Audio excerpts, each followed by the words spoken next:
দীর্ঘ প্রতীক্ষার পর আমার জীবনে সেই দিনটা আসলো, যে দিনটা আমার স্বপ্নে ছিল সেটা বাস্তবে পরিণত হলো। রচনাদির সঙ্গে সামনাসামনি দেখা হলো এবং পুরস্কার নিলাম। এটা আমার জীবনে বড় একটা অ্যাচিভ করার একটা জায়গা। যেটা স্বপ্ন ছিল সেটা সত্যি হলো। আর এই যে দেখুন, এটা হচ্ছে জি বাংলার সেট দিদি নাম্বার ওয়ানের। লাইট অফ করার পরে এমনই লাগে ওখানে দেখতে। বন্ধুরা, এই যে আমি সকাল সকাল বেরিয়ে পড়েছি দিদি নাম্বার ওয়ানের সেটে যাবার জন্য। নমস্কার বন্ধুরা, তোমরা সবাই কেমন আছো? আমি অনেক ভালো আছি। অ্যাস্ট্রো অদ্রিজা লাইফস্টাইল চ্যানেল থেকে প্রত্যেককে স্বাগত জানাই আমার চ্যানেলে। দীর্ঘদিন পর আবার আমি ভিডিও করতে বসেছি। এই ভিডিওটা আমার অনেক দিন আগের করা, 12ই ডিসেম্বর করা, কিন্তু সময়ের জন্য আমি এটা ভিডিওটা আপলোড দিতে পারিনি। তো আজকে একটু সময় বের করে ভিডিওটা আমি তৈরি করছি এবং ভয়েস ওভার দিয়ে আপলোড করার জন্য আমি তৈরি করছি। তো সকাল সকাল আমরা বেরিয়ে পড়েছিলাম, ভোর 4:10 নাগাদ আমরা বেরিয়ে পড়েছিলাম। উঠেছিলাম আমরা অনেক রাতে, 2-2:30 বাজে। তখন আমরা উঠে ফ্রেশ হয়ে রেডি হয়ে তারপরে বেরোতে বেরোতে 4:10 বেজে যায়। তো 4:10-এর দিকে বেরিয়েছি এবং এই যে সূর্য উঠছে এই মোমেন্টে আমি কিছু ফুটেজ নিচ্ছিলাম। এত ভালো লাগছিল যে আমার জীবনের একটা স্বপ্ন পূরণ হতে চলেছে। মানুষের জীবনে একটা স্বপ্ন থাকে যে আমি একটা জায়গায় যাব, একটা জায়গায় পৌঁছাবো। তো আমার যে পরিশ্রম ছিল জীবনে প্রতিষ্ঠিত হওয়া কিংবা জীবনে কিছু করে এগিয়ে যাওয়া এবং সেটা সবার মধ্যে প্রচার করা, যেটা আমি একটা সাধারণ ঘর থেকে, সাধারণ একটা পরিবার থেকে নিজেকে তৈরি করেছি এবং একটা জায়গা তৈরি করেছি, আজকে একটা পরিচিতি পেয়েছি। তো আমাকে দেখে দুজনও যদি ইন্সপায়ার্ড হয় তবুও আমার ভালো লাগবে যে জীবনে কেউ কিছু করতে চাইলে সেটা অবশ্যই সে করতে পারে। সেটা যে কোনো মুহূর্তেই সেটা সম্ভব যদি নিজের ইচ্ছেটা থাকে। তো আমার জীবনে ইচ্ছা ছিল আমি জীবনে কিছু করব, নিজের পায়ে দাঁড়াবো। সেটা আমি করতে পেরেছি এবং করার পরে আমাকে দিদি নাম্বার ওয়ানের সেট থেকে ডাকে। তো আজকের দিনটা আমি সেখানে যাচ্ছি। এই যে রাস্তাঘাটগুলো ফুটেজও নিচ্ছিলাম। আর আজকের দিনে সূর্যটা মনে হয় আমি এমন কখনো দেখিনি, এত কাছ থেকে আমার দেখা হয়ে ওঠেনি কখনো।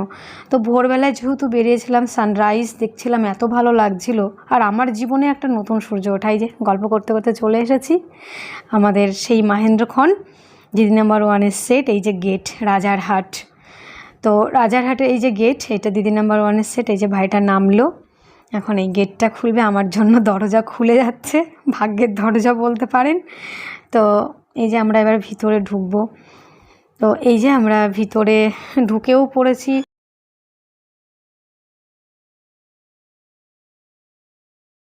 এই যে এই গাড়ি থেকে নামলাম, এখানে পৌঁছে গেছি আমরা।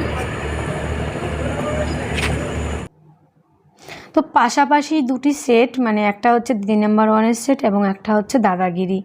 তো এই যে এই জায়গাগুলো দেখুন, শীতের দিন তো তখন এরকম ফুল ফুটেছে এবং চারিদিকে প্রত্যেকটা জায়গা একদম সাজানো গোছানো। আর এই যে আমার ছোটো মা, যার স্বপ্ন ছিল আমি দিদি নাম্বার ওয়ানে যাই। আমি অনেকবার না করেছি, না যাব না যাব না। তো ও বলছো মাসি তুই যা, আমি ওকে ছোটো মা বলে ডাকি। তো ওরও আসার ইচ্ছা ছিল দিদি নাম্বার ওয়ানে আমার সাথে, যেহেতু ওর বিয়ে ঠিক হয়ে যায় তাই জন্য ও আসতে পারে না। 15ই ডিসেম্বর ওর বিয়ে, আর আমার 12ই ডিসেম্বর যেহেতু ভিডিওটা শ্যুটিং করার একটা জায়গা ছিল, তো ওই দিনও আসতে পারে না। তো ওর খুব খারাপ লাগছিলো, তাই আমার খুব খারাপ লাগছিলো ওকে না নিয়ে আসতে পেরে। তো এই যে গেটটা, যেটা ঢোকার একটা গেট, আর এই যে এই সাইডটাই হচ্ছে সাইডে, আর এখানে অনেকটাই একটা সুন্দর জায়গা।